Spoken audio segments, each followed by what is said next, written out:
Hey everyone, this is Teresa Hegel, Executive Editor of Special Projects and Sustainability at ASI. And this is Cassie Green, Content Director of Apparelist and Editor at Printing United Alliance. And you're listening to Branding Together, a new adventure into the converging worlds of print and promo. We're here to bring you an engaging monthly discussion that dissects just how closely each of these industries align. Whether you're a promotional products distributor, commercial printer, apparel decorator, or a little bit of everything, our topics and guests will bring the ultimate crossover conversation. When you're ready to bring your business to the next level, get lost in this month's episode, which is set to happen in 3, 2, 1. Hi everyone, and welcome to the August episode of Branding Together. I'm Teresa Hegel with ASI, and with me as always is Cassie Green of Apparelist and Printing United Alliance. We have a great show for you today. We're going to be talking about print on demand with Maddy Alcala, and it's going to be a great discussion, so I'm looking forward to that. But first, let's kind of kick it off with industry news. Cassie, what do you have for us? Yeah, thanks, Teresa. And by the way, cannot believe it's already August. I feel like we just started this show. It feels so fast, but Flying by. anyway, so first headline I have from the printing side of the industry. This was really, really big news in the commercial space as Landa announced bankruptcy. So for anyone who's not familiar, Landa Digital Printing, they're a huge player on the commercial side. So they recently declared bankruptcy, and since then, Printing Impressions, our sister publication here from the Printing United Alliance, has been covering how the headline is developing, keeping everybody updated. So I'm going to share the most recent update here. So they recently sought bankruptcy protection for being unable to service approximately $516 million in debt. So the most recent update, as shared by Printing Impressions, is that the Israeli Central District Court has given them until the end of August this month to find a possible buyer or fresh investor to craft a potential settlement with its secured creditors. So, if you operate in the commercial space, if you're curious about the commercial space, definitely follow along with Printing Impressions, PI World on social media if you're interested. But big headline. Yeah. I mean, it's so important to keep up with that kind of news, and it's great that Printing Impressions is on top of it. So my first bit of news is related to ASI's show Chicago, which happened at the end of last month.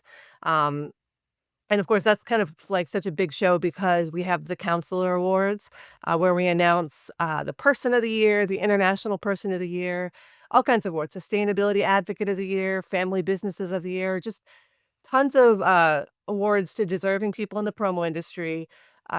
I'm not going to reveal who everybody is that won. You'll have to go onto our site and see. But, we do podcasts with many of the winners. We have like profiles of, what makes them so special, which, they're always interesting profiles, but I think they're also instructive for people who want, aspire to be better. Like, let's learn from people that are doing it right. So that's one of the really big things that is revealed at ASI Chicago. We also update our top 40 suppliers and top 40 distributors, which I think, those are lists that get referenced all year long. Because, of course, you want to know who is, on top in terms of, revenue and kind of see where you measure up and where you need to be. So those new numbers are out and the lists are up on our site and we have all that information. So that's really exciting.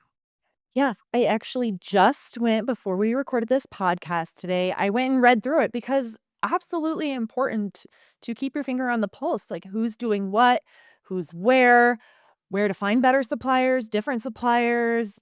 It's just a great tool. So highly encourage everybody listening, please go check out the Counselor Top 40 because what a great resource.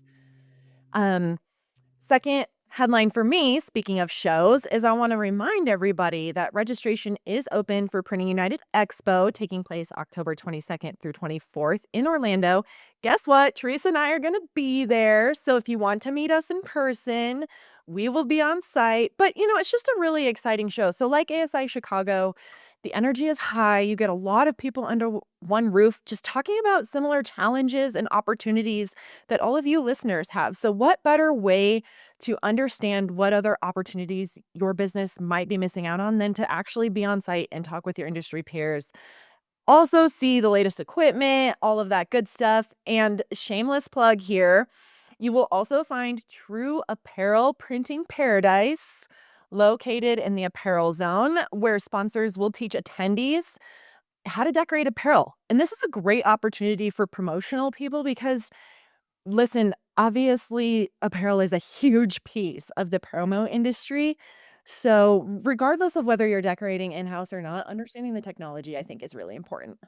Oh, absolutely. If you're gonna sell it, you should know how it's done and what goes best with what, like what technique is best for what kind of shirt, kind of material, all of that.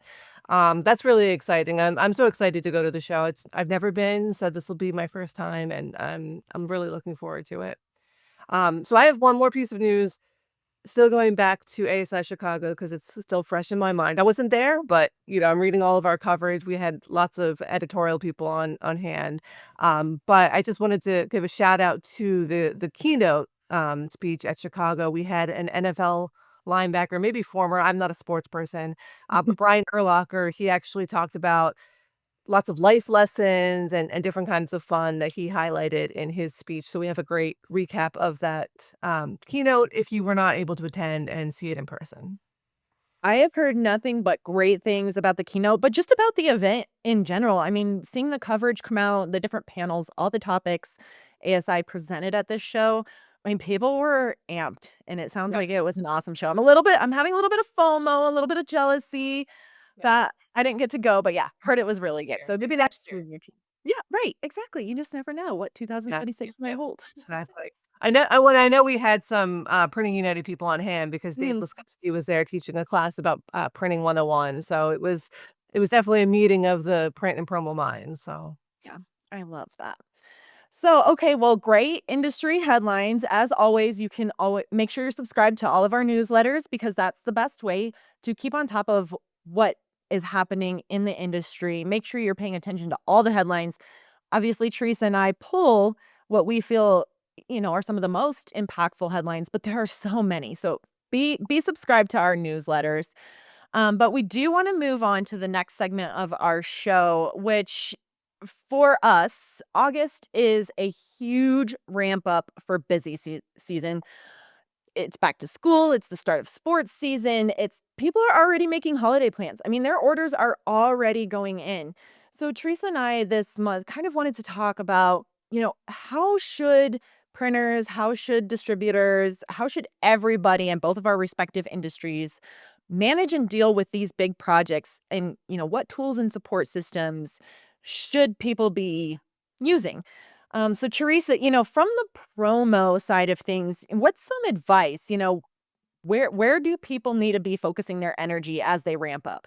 Yeah, I mean, I think there are already a lot of good software options out there to kind of track, like customer relationship management and, keep track of what's going on in your business. But of course, the best software is not gonna help you if you don't have good processes in place, if you're not actually, you know, inputting the information that you need. So, you have the good software, but you also need to kind of when you do an order for a customer, make sure you're putting all the relevant information into the system so that when the following year comes up, you know what they ordered last year, when their big order is likely to come, and you reach out ahead of time with some ideas and kind of surprise them like, "Hey, they know what I want, they're on top of this," you know what I mean?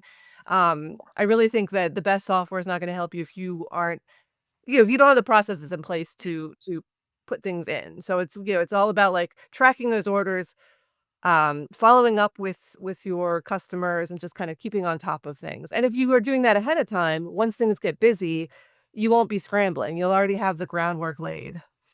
Oh, that is such an important point to focus on. So that's interesting you bring that up because we recently ran an article in Apparelist that was about what to do during production downtime. And the author of that article, Adam Tanaka, talked about how you can use downtime to prepare for these busy seasons. So you're right. Like you can have the best software, you can have all the inventory in place, all these things, but if you don't have your processes dialed in, if you are not prepared ahead of time, it's gonna all be for naught. You're gonna feel like you're running this chaotic fire drill. So, I think of maybe, you've got the high school football team is placing tons of orders for their t-shirts. The volleyball team needs warm-up shirts. The teachers and staff need new gear. And then looking ahead to holiday orders, you're starting to see like corporate orders come in and things like that. How are you going to manage all of that if you don't have the right preparation, the right tools in place? I would almost say August, you're starting to be a little bit behind if you're just now starting your preparation, right? Oh, Like, yeah. I don't know if you feel the same way. No, I do, I do. I mean, we always do kind of, um for promo, we always run, like, a promotions planner, I think every month, but it's about what to do for 3 months in the future. So, Yeah. it's kind of for the holiday season, we're already getting into the time where you need to do that. So if you're just doing back to school stuff now, then you're definitely behind. Not to say that it can't be done, but, you need to be more prepared. You need to be like a Boy Scout and be prepared. Um, and then the only other thing I wanted to mention was the importance of having really good supplier partners, especially when you get to crunch time. You wanna make sure you have suppliers that will have inventory and keep you posted on kind of live into inventory and what's available, kind of help you if there's an issue, steer you in the right direction. Just you need to know who your go-tos are and kind of keep those relationships, strong. Yeah, could not agree more, especially in today's climate. I mean, geez, we have talked about this numerous times. You have to have so many venues and supplier partners that are good and trustworthy. Because what if somebody doesn't have something or this is not happening or God forbid another tariff goes into play, like those are the things. The more partnerships you have that are solid and good relationships, I think the better. Because then you can deal with things that maybe you don't plan on happening, but happen anyway. Right, um, right, absolutely. yeah. Another point I wanted to really talk about, and this is something that I don't know how distributors feel about this, but printers, whether it's apparel printers, wide format printers, whoever, need to be having conversations with their customers well in advance as well. So the communication needs to be really open. Yes, is it possible to turn, a fast order of 50 black t-shirts? You weren't ready for it, but could you do it? Could an apparel printer do it? At the drop of a dime? Probably. However, as these orders start stacking up and as things start coming in, it's gonna be harder and harder to say yes or just be able to turn stuff quickly. So, the more conversations you have with your customers ahead of time, establishing their needs, what is it they think they're gonna want? Do they have artwork ahead of time? What is the lead time you're looking at going into the holidays? Real and be realistic with your customers. I mean, have those conversations and be like, look, this is going to be our busy time. Do not wait until December 20th to order your employee packages, right? Because but, like, that's just poor planning. It's your Mhm. employees are gonna hate you, first of all, because they're gonna be working way more hours than they need to be working, and you're gonna hate yourself. I mean, come on, like, as a business owner, you wanna make sure again, it goes back to the prep work, right? And part of the prep work, I think that's really crucial and sometimes gets lost in translation is talking to your customers ahead of time. Yeah, yeah. No, I think that's a super good point and holds true for distributors as well. It's all about customer education, keeping those lines of communication open and kind of level setting what is possible, um, well in advance because you don't wanna be caught unawares. Yes, a rush order can be done, but why go through the hassle? And, for your customers, like, they're gonna be paying way more for that, so let them know that, yes, maybe you can do this rush order, but it's gonna cost you. So let's, get this figured out in advance. Let's be prepared. Mhm. Transparency is key, especially, like, as you ramp up. Um, and yeah, I think what you said is really important. The communication about what a rush order might look like. So even if you are having the ahead of time conversations with your customers, the reality is you are going to get that rush order. Like placement's going to come in. Be very transparent about what the pricing looks like, what it's going to realistically take to make this order, and set like what's the word I'm looking for? Set an actual goal. Like if you say a rush order can only be limited to this t-shirt with this many colors in the print, this quantity, stick to it. Like it's when you have a customer that comes in and says I need 5,000 mugs in one day, if you can't realistically make that happen or it doesn't fall under what you offer, say so. Like it's okay to communicate with your customers and be very transparent about that. I have talked time and time again with so many people that say it's okay to say no to an order Mhm. if it doesn't make sense for your business model. A strategic no can be more lucrative than an unthought out yes. Yeah. Yeah. I like that. Well, and oh my gosh, a strategic no. That's perfect because it doesn't necessarily have to be just like a no and that's where the conversation ends. During the holiday season, no, we can't do this, but we could do this for you in this rushed amount of time or for this Right. holiday order. Or next year, let's make sure we're set up, for and be a little more prepared. Yeah. So, how are you And building those relationships? and one thing to think about, so, okay, they wanted to try to do this rush holiday order, it doesn't work out. What if you pitch to them, "Well, why don't we do a gift in the first quarter? Nobody does that, so this will be a nice surprise." You know what I mean? Like, there could even be alternatives that let you keep that order, but just maybe push it to a different date. Yeah. There's ways to be creative and strategic about it. Yeah. And now you've set yourself up as a creative partner who thinks outside the box, who your customers are like, "Ooh, I like that this person has, given me more options or different options, and Right. now they feel better about working with you." Yeah, absolutely. Well, I love it. Well, hopefully all of our listeners really felt that they could take away something. Hopefully all of our listeners are already doing these things. If you're not, plenty of resources through ASI, through Printing United Alliance that can help you put those tools in place. For now, we have to move on to our next segment of the podcast. And this is the most exciting part of our podcast is when we bring in our guests because I love talking to people in the industry. So joining us this month to talk about the explosion of print on demand, which ties nicely into like these holiday rush orders, right? Is Maddy Alcala. So Maddy is the president of Gooten, which is a globally distributed company that operates a smart supply chain for brands that are looking to utilize on-demand manufacturing to transform the way they do business. She's also the co-host of another great podcast in the industry, Print on Demand Playbook. So if you haven't had a chance to listen to that yet, highly recommend that you subscribe and listen to that podcast. We're talking about a lot of different topics in the industry. So without further ado, welcome, Maddy. Printing United Alliance is the leading member-based printing and graphic arts association in North America with over 70 years of history and more than 20,000 members worldwide. We're here to support printing professionals like you with the tools, resources, and information you need to grow your business, sharpen your skills, and expand your network. Whether you're a printer, supplier, student, or educator, we've built our community to serve everyone who's passionate about the future of print. An Alliance membership is a smart, cost-effective way to stay current on the latest trends, connect with industry leaders, and give your business the competitive edge it deserves. Head over to printing.org/membership to learn more about the memberships we offer. Let's move the printing industry forward together. Thank you so much for joining us on Branding Together. Thank you so much for having me. I'm excited to be here.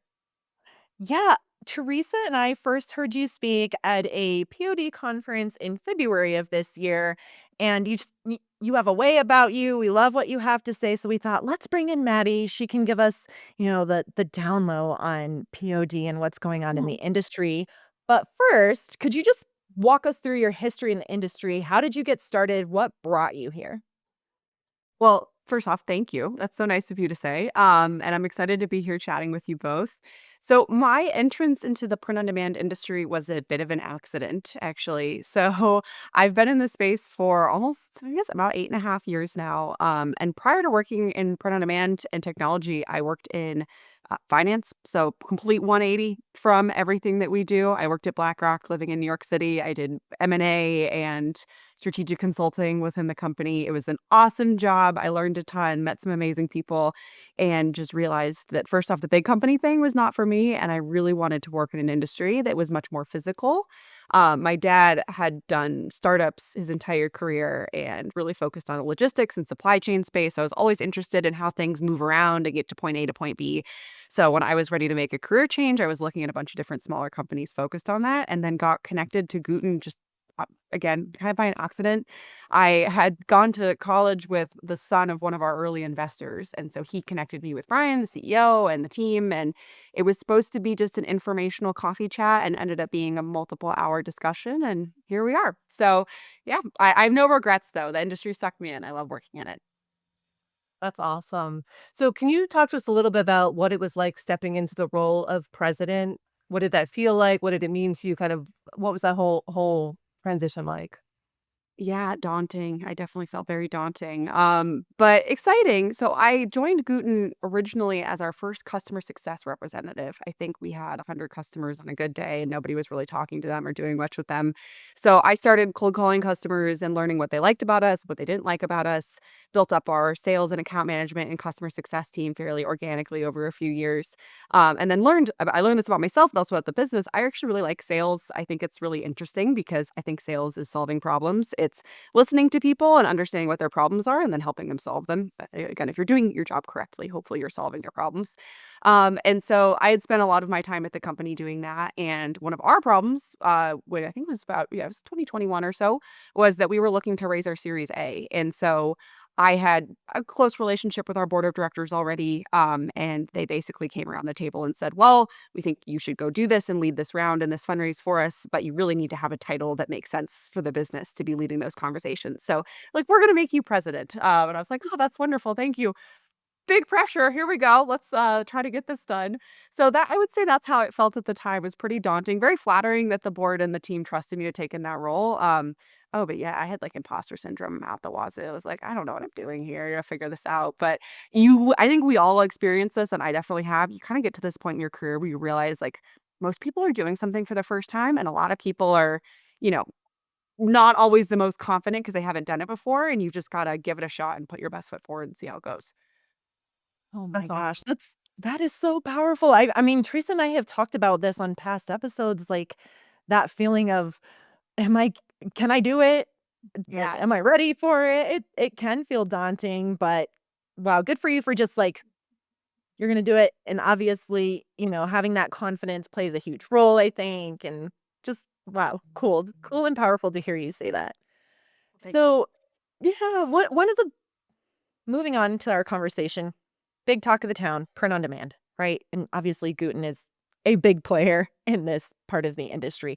We see it everywhere, not just, obviously I do apparel, Teresa does promo. So not just in apparel and promo, like we see it in the commercial space, we see it in the wide format space.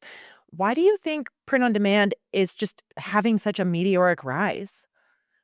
Think there's a lot of factors that drive it. I think one of the big ones is its flexibility. And so, because we've lived through so much uncertainty and growth in different ways, past 5 to 10 years, I think businesses have looked for flexibility in how they produce and how they supply and how their supply chains can be more agile. And I think print on demand is a really good tool for that. So it's like you take these intersection of forces because e-commerce has exploded. If you look at, just the US market, e-commerce as a percentage of total retail sales, it continues to chip up and up and up and up and up every year. And then you've got where content is coming from and how we all interact with the news and content and what we're consuming on our phones. Social media has exploded, right? You have all these design tools. Anybody can be a content creator now. There's so many technologies out there. So that's happened at the same time. And at the same time, all of that, you have these major disruptions that have occurred, right? by COVID and, the way that goods are being made. And now we've been living through all of this uncertainty with tariffs and global trade. And so I think businesses of all sizes are looking and saying, well, how do I tap into the growth and where the world is going, which is people are online shopping and it's very digital forward. And there's kind of this democratization of content and access for everyone. At the same time that, I have a big uncertainty here in terms of planning, POD is perfect for those things, and can really help brands, small business owners, large retailers stay nimble in the face of all of that. Yeah. Yeah, that's so true, I think everything you're saying. And as we mentioned, like print on demand is in all these different areas, but obviously as the promo person, I care the most about the promotional product space. Um how do you think print on demand has redefined that vertical? So I think it's redefining. I think it's a work in progress. I am new to the promo world too, because I think POD is new to the promo world. I think if you go back a few years ago, even just in my role, it wasn't something we were talking about as much. It's really come to the forefront of the conversation in the past year. And I think the major factor that I just talked about with global trade uncertainty and tariffs, I think has accelerated that. But I also think there have been some companies that have really, driven adoption because they've looked at promo and said this industry needs to be more nimble and more flexible with how we submit orders, and they've built technology around it designed for people in that industry, from people in that industry, to make it much easier to submit orders. So I think that we are in the redefining moment. I think that we're at the beginning of it in terms of what print on demand can do for promo. And the big thing that I've seen is it's a rethink of what print on demand means, or redefinition in some ways, because I think traditionally print on demand has been synonymous with like e-commerce fulfillment and drop shipping, or photo, right? If you go back a while ago. And then it was kind of the t-shirt game. And then you start getting into different categories. I think with promo, print on demand means much more order what you need when you need it. And it's still a digital first, on demand first strategy. But it's thinking about ways that promotional product distributors and suppliers and kind of everyone in that industry can just be, again, more flexible with how they place orders and what they use them for, and not always be beholden to big minimums or production methods that maybe don't suit their bottom line. And that's really interesting that you mention what print on demand means or is defined as within the promo space or even in the apparel space, because in having a lot of conversations with apparel decorators, they often define print on demand as like a one-off custom order or Yep. something like that. So you do see it playing out differently and being defined differently in different print verticals or even in the promo space, which I think is a fascinating topic in and of itself. And we could probably do a whole other podcast about Yeah. that and the hot take of who defines print on demand as what. But I'm curious how you see print on demand playing out or being defined in the commercial printing space and the wide format space, because from what I've observed, it's a little bit different. Yeah, I think it is too. I think in the commercial space, it tends to mean more digital in terms of the equipment that's being used, and the strategy, and it tends to mean more small run or one off or personalization. But to your point, Cassie, everyone kind of has their own definition, and that's an interesting part of this industry, right? Is we have these centers of gravity for knowledge and thought leadership, and there's been a lot more of those that have come up, but it's still pretty siloed, right? You have paper, and a lot of the HP community has D-Scoop. There's the kind of apparel community has this, and kind of more Printing United in some ways is more apparel and hard goods focused. And then you've got these like Photo World, which is its own thing. But truly, print on demand spans all of those different industries, and everybody uses it differently. But that to me is where print on demand is actually a supply chain strategy. It's a production strategy. It's a way of thinking about producing goods. And that can have a very wide application across all different types of mediums and products. Fascinating. Yeah, yeah, absolutely. Um, so I wanted to kind of narrow in on the idea of sustainability because that's something that Cassie and I talk about a lot. We had the, sustainable merch summit, a few months ago, and I write about sustainability all the time. I know Cassie does as well. And print on demand is something that kind of comes up as a sustainable kind of play quite often. So what is sustainable about print on demand? How do we kind of talk about sustainability when we talk about POD? So Great question. And it's a great topic, a very important one, obviously. I think, again, you're going to take a macro level and then you go into the different industry verticals. I think one of the things that's more inherently sustainable output on demand is that you're producing something that you need and you know what you need, or somebody's already bought it. And so if you compare that to a more traditional production method where you're typically pre producing, holding items in a warehouse or distribution center and then pulling them off the shelf when somebody purchases something, a lot of times, because we're humans and we can't read the future, you overproduce and you buy too many things. And then what do you do with it? Right. And, I think the fashion industry is a really great example of that because it's a multi-trillion dollar industry globally, and it's one of the top contributors to greenhouse gas emissions.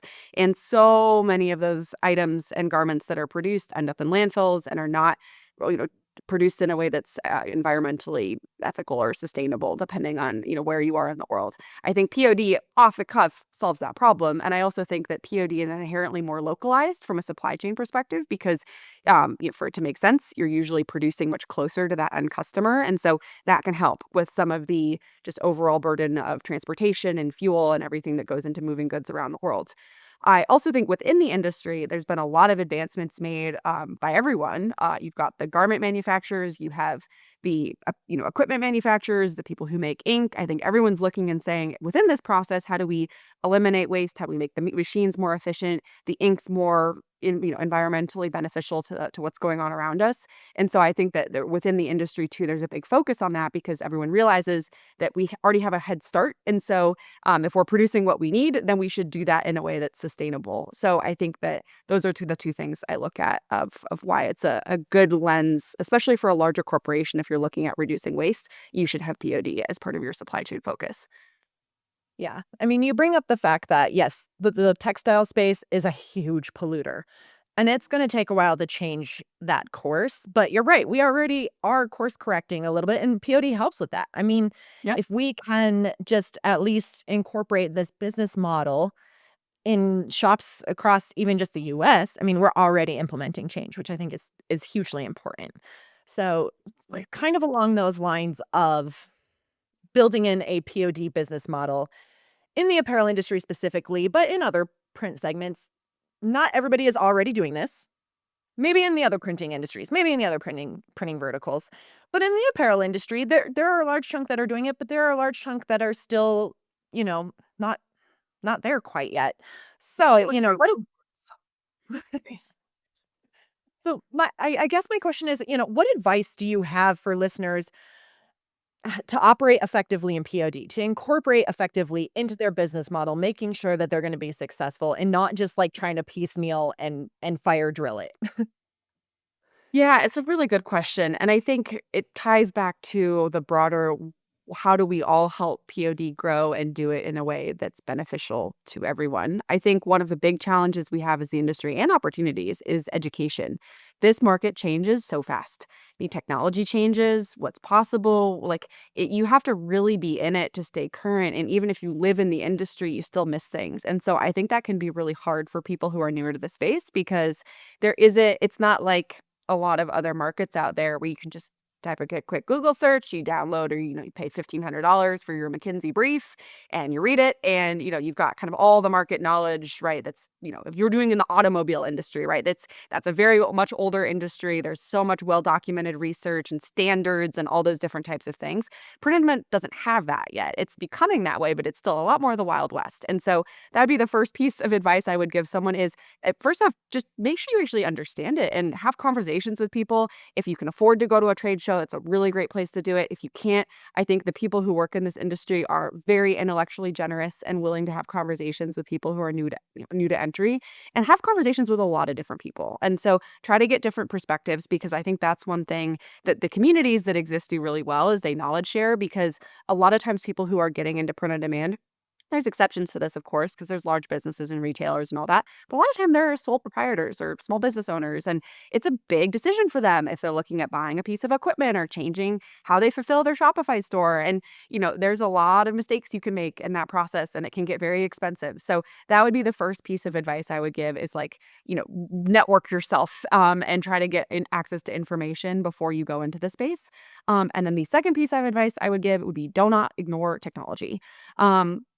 Just think about it from a consumer mindset, right? We do things that are easy. I use apps on my phone that are easy because they're they're just easy, right? I do that versus doing something else. And so if you're entering into POD, don't just focus on the physical product side, because that's really fun to look at the samples and the blanks and the print quality and all that stuff and the equipment and like, but actually think about how am I going to manage my order flow and make sure that this is part of my overall fulfillment strategy or operations or whatever type of company you're running. Don't ignore the technology piece because it will bite you later on. So like enter into the space, assuming you're going to be successful. This is going to be a great part of what I do, and make some smart technology choices upfront around integration and scale and trying to avoid manual workarounds and all of that. Because if you invest in POD, but you don't invest in the technology to go with it, it's always going to be this thing that's off the side of your shop floor or your fulfillment operations or your e-commerce site. And it's going to feel annoying to continue to grow in because you have not put the resources in to scale it. Yeah.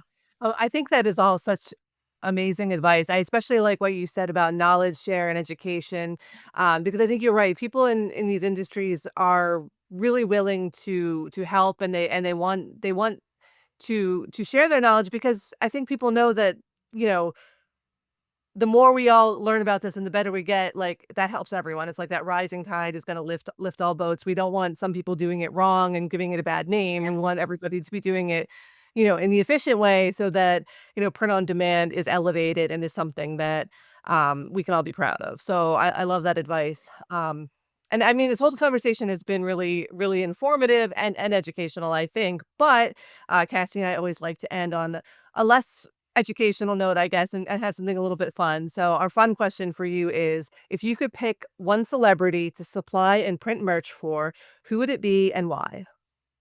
Yes, I knew you were going to ask this question, and I've just been sitting here like changing my answer mentally so many times because I'm like, I'm first off, like, I am not someone that follows celebrities closely. So you should never watch a movie with me because you're gonna be like, oh, wasn't that person in that thing? I'm like, I literally never seen this person before. It could be a very famous actor or actress. Well, So I I'm think thinking, be very wide, we define yes. everyone. Okay, so thank you for that. Thank you for that, Teresa. Because my answer is gonna be Zach Bryan. He's a country music artist. I love him. I've seen him in concert 3 times. Would love to do his merch because I think we could just there's so many cool things that we could do. And Mm. I've also looked for merch that I want him to have, and he doesn't have it. So this is for you, Zach. Come and call me. I'll do your merch. It's gonna be awesome. We know a bunch of people in the space. So wait, what are some things that you from him you want and can't find? So he and I hope his label is listening to this. The Etsy ecosystem has done a really great job of taking like song lyrics and album covers and like because he's a really original, inspiring creator. Like he's a writer. I don't know if you know. Now we're gonna do a Zach Bryan history lesson. He was in the Navy. He lost his mom. Like he's had a very interesting personal life. Like very inspiring story. But he's also like a very authentic, honest person. I think about his pros and cons. So I think his music is beautiful because he writes some really beautiful lyrics. And I'm like, this person needs like a wall art collection because you could do some beautiful things. They need a gifting collection. Those romance songs. There's so much you could do. You have like a wedding Zach Bryan vertical. I have a whole vision of what this could be. You also need all of the wearables and the giftables and yes, like it could be a whole thing. And he has a huge fan base. Like I heard someone liken him to the male Taylor Swift, and I don't want to take that away from Taylor because she's a queen. But I do think Zach has had a meteoric rise and his merch strategy is lacking because his t-shirts are cool, but like you could do so much more, bud, and you can make a ton of money. So that's my celebrity merch bitch. That's Zach awesome. Bryan, if you need Maddie's contact information, we can help you out. Yes. And anyone, Maddy at Gooten.com. Maybe. Yes. I've been consistently one of his top listeners on Spotify, so I may just like DM him with this take and be like, first off, listen to podcast, POD, great. Second off, here's my email. My team would do a really great brand demand merch strategy for you. Well, you'll have to report back if that works. No, I will. Oh, Everyone I know will know about it. I will not be quiet. I'm just gonna be like, everything I talk about will be related to that if that's actually what happens in my life because I'll be so happy. Like professional goals aside, personal ones have been achieved. We're good. That's all I need to awesome. know. Well, Gladdy, thank you again for sharing your expertise, your wisdom, and everything about Zach Bryan, and print on demand, of course, POD. No, let's not forget that. But I think this will be a really great conversation for our audience, and it was so great having you. Thank you so much for having me. It was a lot of fun. All right. Well, thank you so much, Maddie, for that great discussion. It was awesome. Of course, as everyone hopefully knows at this point, we love to end the show with a little bit of fun. And since we are focusing on print on demand or pod, as it's so often referred to, we thought it'd be fun to kind of explore some of the other things that pod can stand for. Right. And it could be so funny, like obviously print on demand, right? But how can we think bigger? And also, I bet some of the people listening out there could take some of our suggestions and maybe make some really funny merch with it. I don't know. Who knows? Might find something inspirational. Parisa, do you want to go first? Sure. So my first one is, and these are sort of a mix of AI generated and kind of weird things that popped in my head. So I'm not going to tell you which ones were AI and which were mine because I don't want you to think one is better than the other. But first one is polo overlord, not overlord, I'm sorry, polo overload disorder. Although a polo overlord would be interesting. But polo overload disorder, which is hard to say. The symptoms include excessive embroidery and spontaneous golf outings. Oh, I love that. As somebody who's maybe not a big fan of polos, I would that kind of probably like picture it. I don't know that I could picture you in a polo. not my style, No. but that kind of makes me happy. My first, and I'm the same. This is a mix of AI generated ideas along with my own creative mind here. So my first POD is pants optional desk. And I know that's kind of like a funky way, but like obviously all of us now do tons of video recording from our desks. So who knows who's wearing pants? I can assure you that I am wearing pants today. Same. However, my pants may not necessarily be the most professional pants. They're comfy. Let's just leave it at that. Yeah, that's all we need to know. All right, my next one is promo on the daily. Obviously, the is in parentheses, but promo on the daily because it is an everyday essential. Love that. That's so perfect. Well, so you did one that's specific to promo. I'm going to do one specific to printers. So, printers overloading daily. So, this is a tribute to every exhausted decorator trying to fulfill 100 online stores with 30 different SKUs and one working heat press. That sounds exhausting. Yes. All right, here's another one that is promo specific. Promo, comma, our destiny. Because it's this industry that we were fated to join. Yes. I feel so inspired now. It's like our destiny.